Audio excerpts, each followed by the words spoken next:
Video edit করতে বসে আপনি কোথায় কি ডিজাইন করবেন, কোথায় কি অ্যানিমেশন করবেন এইটা আপনি বুঝতে পারেন না। এবং এরকম সমস্যা নতুন এডিটর যারা আছে সবার সাথে এরকম হয়ে থাকে। সো আজকে আমি আপনাকে মোটামুটি 4টা স্টেপের একটা প্রসেস শেয়ার করব, যেটা যদি আপনি আপনার ওয়ার্কফ্লোতে ইমপ্লিমেন্ট করেন তাহলে আপনার আর কোনো রকমের মাইন্ড ব্লকের যেইটা ইস্যু এটা ফেস করতে হবে না।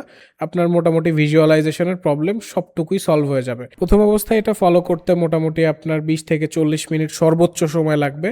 বাট যদি আপনার একই ক্লায়েন্টের জন্য আপনি বারবার ভিডিও এডিট করেন তাহলে 2 থেকে 3 দুইটা ভিডিওর পরে মোটামুটি আপনার একটা এই 4টা স্টেপ ফলো করতে আপনার জাস্ট সময় লাগবে হলো 15 থেকে 20 মিনিট সর্বোচ্চ।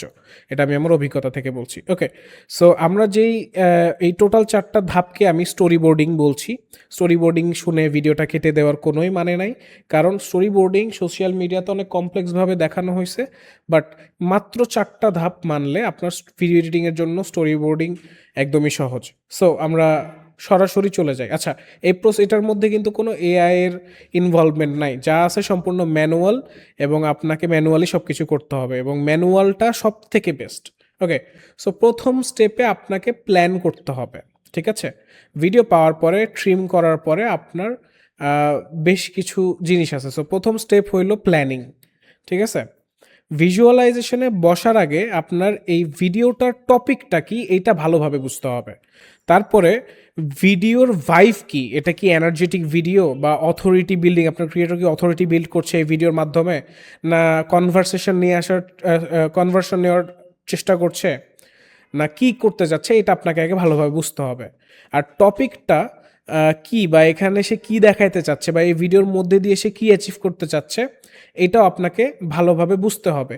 এবং ভিডিওর মাধ্যমে সে তার অডিয়েন্সের মস্তিষ্কে বা মাথায় কি ঢুকাতে চাচ্ছে এটাও আপনাকে বেশ ভালোভাবে বুঝতে হবে। ঠিক আছে, এই 2টা জিনিস বুঝে গেলে আপনি ইজিলি বুঝে যাবেন যে পুরা ভিডিওতে মেন পয়েন্ট কোনগুলা, আপনাকে কি এমফাসাইজ করে দেখাইতে হবে এবং কিভাবে আপনি কমপ্লেক্স জিনিসগুলোকে খুব সহজে ভিজুয়ালি প্রুফ করতে পারবেন। ঠিক আছে, সো এই হলো প্রথম প্ল্যান। এটা করার জন্য আপনি সুন্দর করে ভিডিওটা 1-2বার দেখবেন এবং ভিডিওর যে কোর পয়েন্টসগুলো এগুলো নোট ডাউন করবেন। যদি আপনার ইংলিশে প্রবলেম থাকে নোট ডাউন করলে আপনি পুরো ট্রান্সক্রিপ্টটা বাংলাতে বারবার পড়লে মোটামুটি আপনার একটা ফ্লো হয়ে যাবে এবং আপনি বুঝতে পারবেন যে আচ্ছা ভিডিওটা তাহলে এই বিষয়ে। আপনার সুবিধার্থে আপনি কখনোই এটা জাস্ট মস্তিষ্কের উপরে রাখবেন না। আপনি যেটা করবেন এই পুরা ট্রান্সক্রিপ্ট সহ বা আপনি কি কি বুঝলেন বা কি পয়েন্টস আছে এখানে, এই জিনিসগুলো না আপনি আপনার একটা ফিগমা বোর্ড নিয়ে নেবেন বা ফিগমা জ্যাম বোর্ড অথবা মিরো বোর্ড নিয়ে নেবেন, নিয়ে ওইখানে লিখে রাখবেন। ঠিক আছে, তাতে করে আপনার চোখের সামনে সব কিছু থাকবে। এবং ফিগমা জ্যাম বোর্ড বা মিরো বোর্ড আমরা প্রচুর পরিমাণে ইউজ করব, সো এটার সাথে অভ্যস্ত হতে হবে। আমি ফিগমা জ্যাম বোর্ড ইউজ করি পার্সোনালি, কারণ আমার কাছে এটা খুব ইজি মনে হয়। মিরো বোর্ডও আপনারা চাইলে ইউজ করতে পারেন বা যে কোনো ফ্রি জ্যাম বোর্ড আপনারা ইউজ করতে পারেন অনলাইনে। ঠিক আছে, সো আমি এখানে সব কিছু লিখে রাখবো এবং তারপরে স্টেপ 2 আমার ইন্সপিরেশন কালেকশন করতে হবে। ইন্সপিরেশন কালেকশন আমি কিভাবে করব, আমি যেই ভিডিওটা করছি এইটার এই টপিকে ভিডিও আরও অন্য ক্রিয়েটররা করছে, এখানে সব থেকে ভালো এডিট কার আছে এটা আমাকে দেখতে হবে। যদি আমি দেখি যে ওই টপিকে ভালো কোনো এডিটেড ভিডিও নাই, ঠিক আছে, তাহলে সিমিলার টপিকে দেখবো যে ভালো কোনো এডিটেড ভিডিও আছে কোনো। যদি সিমিলার টপিকেরও ভিডিও আমি ভালো না পাই তাহলে আমি চলে যাব হইল যে সেম নিশে, এই নিশে ভালো এডিটেড ভিডিও আছে কিনা অথবা সিমিলার নিশে ভালো কোনো এডিটেড ভিডিও আছে কিনা। যেমন ধরেন আমার ক্লায়েন্ট কথা বলছে ক্লড নিয়ে বা এমসিপি সার্ভার নিয়ে, বাট আমার ভিডিওর আমি সেরকম কোনো ভালো পাচ্ছি না, কিন্তু আমি সোশ্যাল মিডিয়া রিলেটেড একজনের ভিডিও পাইলাম যেখানে খুব ভালো এডিট আছে, সো আমি ওইটা থেকেও ইন্সপিরেশন নিতে পারি। ভিডিও কোন টপিকে এটা আসলে ম্যাটার খুব কম করে যখন ইন্সপিরেশন আপনি নিতে চান। ঠিক আছে, সো এটা আমি নিলাম। আমি ইন্সপিরেশন অনুসারে আমি একটা ভিডিও খুঁজে পাইলাম। ভিডিও খুঁজে আমি যেই ভিডিও থেকে ইন্সপিরেশন নিব এইটা বোঝার আগে আমাকে মাথায় রাখতে হবে যে ওই ভিডিওটা দেখে ওই ভিডিওর যে অ্যানিমেশন প্লটগুলান আছে এগুলো দেখে যেন আমার মধ্যে একটা ওয়াও ফ্যাক্টর কাজ করে। এই ওয়াও ফিলিংটা আসা খুবই জরুরি যখন আপনি ইন্সপিরেশন নিতে যাবেন।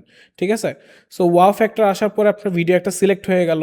এখন আপনাকে যেটা করতে হবে সেটা হলো আপনার পুরো ভিডিওটা প্রথম থেকে লাস্ট পর্যন্ত দেখতে হবে একবার। দেখার পরে সেকেন্ড টাইমে আপনি প্রথম থেকে লাস্ট পর্যন্ত যেখানে যে অ্যানিমেশন প্লটগুলো আপনার কাছে খুব ভালো লাগছে এবং ফ্লো মেনটেন করছে ওইগুলোর স্ক্রিনশট নেবেন এবং আপনার যেই ফিগমা জ্যামবোর্ড ওইখানে ইন্সপিরেশন একটা আপনি জাস্ট একটা সেকশন করবেন ইন্সপিরেশন, অ্যান্ড ওইখান থেকে ওই স্ক্রিনশটগুলো কপি পেস্ট করে রাখবেন। এবং শুধু কপি পেস্ট করে রাখলেই হবে না, স্ক্রিনশটের পাশে আপনি সুন্দর করে লিখে দিবেন যে আপনি এইটা কেন নিছেন এবং এখানের অ্যানিমেশনটা ঢুকলো কিভাবে, বের হইলো কিভাবে, কেন এই অ্যানিমেশনটা দিছে, অ্যানিমেশনের মধ্যে দিয়ে কি প্রকাশ করতে চাইছে বা কেমন টাইপের ইনফরমেশন অ্যানিমেশন দিয়ে প্রকাশ করছে, এই জিনিসটা আপনি খুব ভালোভাবে লিখে দিবেন। ঠিক আছে? এইভাবে আপনি যতগুলান অ্যানিমেশন আছে তার ওই ভিডিওতে সবগুলারই অ্যানিমেশন স্ক্রিনশট এবং তার যেই ব্যাখ্যা এটা আপনি সাইড দিয়ে লিখে রাখবেন। এতে করে আপনার ইন্সপিরেশন কালেকশনগুলান হয়ে গেল। এবার পরবর্তী ধাপ বা স্টেপ 3, স্টোরি বোর্ডিং। এবার আপনি আপনার প্রিমিয়ার প্রো আফটার ইফেক্টে গিয়ে আপনার যে ট্রান্সক্রিপশনটা আছে এটা নিয়ে এসে আপনার ফিগমার এক সাইডে ফেলে রাখবেন, ইন্সপিরেশনের সাথে না, পাশে একটা দাগ দিয়ে সাইডে রেখে দিবেন এবং ওইখানে এবার আপনি স্টোরি বোর্ড করা শুরু করবেন যে এইখানে আমি টেক্সট দিব বা এই পয়েন্টটা এমফাসাইজ করব, এই জায়গাতে আমি আমার যে ইন্সপিরেশন নিয়েছিলাম এরকম অ্যানিমেশন করব, কিন্তু যেহেতু আমার ইনফরমেশন আলাদা সো ভিজুয়ালিও আমার একটু চেঞ্জ হবে। সো এই যে ইনফরমেশন আলাদা এবং ভিজুয়ালি চেঞ্জ হবে আমার ওই ইন্সপিরেশনের থেকে, এইটার মধ্যে দিয়েই দেখবেন যে আপনার ইউনিক একটা অ্যানিমেশন তৈরি হয়ে গেছে। ঠিক আছে? বা যদি আপনার হুবহু কপিও হয়ে যায় সেক্ষেত্রেও ভয় করার কিছু নাই, কারণ ক্লায়েন্টরা কখনো আপনাকে বলবে না যে তুমি অন্য স্টাইল চুরি করেছো।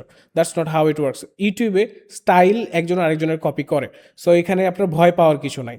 সো যখনই আপনি একটা ইন্সপিরেশন থেকে নিয়ে কাজ করবেন তখন আপনার অটোমেটিক্যালি আপনার কাজ হয়ে যাবে। আচ্ছা, লাস্ট যে ধাপটা যেটা খুবই ইম্পর্টেন্ট, এটা শুরু থেকে মাথায় রাখতে হয়, সেটা হলো স্টেপ 4।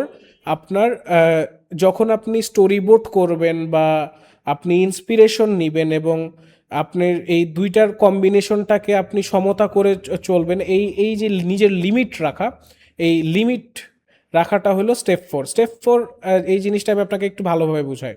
যখন আপনি কোনো ভিডিও দেখছেন এবং অ্যানিমেশন গুলান থেকে ইন্সপিরেশন নিচ্ছেন এবং আপনি আপনার যেই ভিডিও আছে এখানে আপনার ইন্সপিরেশন নিয়ে অ্যানিমেশন প্লট তৈরি করছেন, তখন আপনাকে মাথায় রাখতে হবে যে আমি এই ভিডিওতে স্টোরিবোর্ড করার সময় আমি 1 থেকে 2টা ইউনিক জিনিস যেগুলো আমি জানি না, এমন কোনো ইফেক্ট আসতেই পারে যেগুলো আপনি জানেন না। কথার কথা ধরে নেই যে গ্লাস ইফেক্টের ইউআই দেওয়া আছে বাটন আকারে, যেটা আপনি এখনো করতে পারেন না। ওকে, আপনি দেখলেন গ্লাস ইফেক্টের ইউআই দেওয়া আছে, তারপরে 3D ক্যামেরা ইউজ করা আছে, তারপরে নাল ইউজ করা আছে। এখন আপনি 3টাই আপনার জন্য নতুন, সেক্ষেত্রে আপনি সেগুলো স্কিপ করবেন। আপনি নিজেকে লিমিট করবেন, আপনি 1 থেকে 2টার বেশি কোনো জিনিস শিখবেন না যখন একটা প্রজেক্ট করবেন। সো 1 থেকে 2টা যথেষ্ট। আপনি সর্বোচ্চ কি করতে পারেন, আপনি গ্লাস ইফেক্টটা বানানো শিখতে পারেন, আপনি নালটা শিখতে পারেন, ইউটিউবে টুক করে দেখে নিয়ে আপনি আপনার মতন করে কাজ করতে পারেন। আপনি যদি নিজেকে এই জায়গাতে লিমিট না করেন তাহলে দেখা যাবে যে আপনার এই প্র্যাকটিস করতে যেয়ে বা আপনার এই জিনিসপাতি শিখে করতে যে টাইম অনেক খরচ হয়ে যাবে এবং ক্লায়েন্টেরকে আপনি আলটিমেটলি ডেলিভার করতে পারবেন না এবং আপনি ক্লায়েন্টের সাইড থেকে একটা হার্ড টাইম পাবেন এবং আপনার সাথে ক্লায়েন্টটা কাজ না করে চলেও যেতে পারে। তাই আমি বলবো 1 থেকে 2টা সর্বোচ্চ, একটা সাজেস্টেড, আমি নিজেও একটার বেশি নিজেকে পুশ করি না। এই যে একটা ইফেক্ট করে নিজেকে আমি প্রতিবার পুশ করি, এরই মধ্যে দিয়ে মাসে আমার মোটামুটি 7, 8, 9টা নতুন নতুন কাজ শেখা হয়ে যায়, এতে করেই আমার আস্তে আস্তে গ্রোথ হতে থাকে। সো এইভাবে এই কয়টা ধাপ মেনটেন করে যদি আপনি স্টোরি বোর্ডিং করেন আপনারও ভিজুয়ালাইজেশনের প্রবলেমটা হবে না। আজকের এই ভিডিওতে আমি মোটামুটি সংক্ষেপে কনটেক্সচুয়াল আকারে বললাম, বাট আপনারা যদি চান যে এরকম এই স্টোরি বোর্ডিং বা ভিজুয়ালাইজেশনের ক্লাসটা একটা মাস্টার ক্লাস আকারে আসুক, 1 ঘন্টা 1.5 ঘন্টা যাই হোক, এবং পর্ব আকারে আমরা দেই বা একটা ভিডিওরই সেগমেন্ট আকারে আমরা এখানে দিতে থাকি, তাহলে আপনারা কমেন্ট করে জানাবেন। আমরা নেক্সটে এরকম একটা মাস্টার ক্লাস নিয়ে আসার ট্রাই করবো যেটা আমাদের বাংলাদেশের 90% এডিটরদের প্রবলেম সলভ করে দিবে।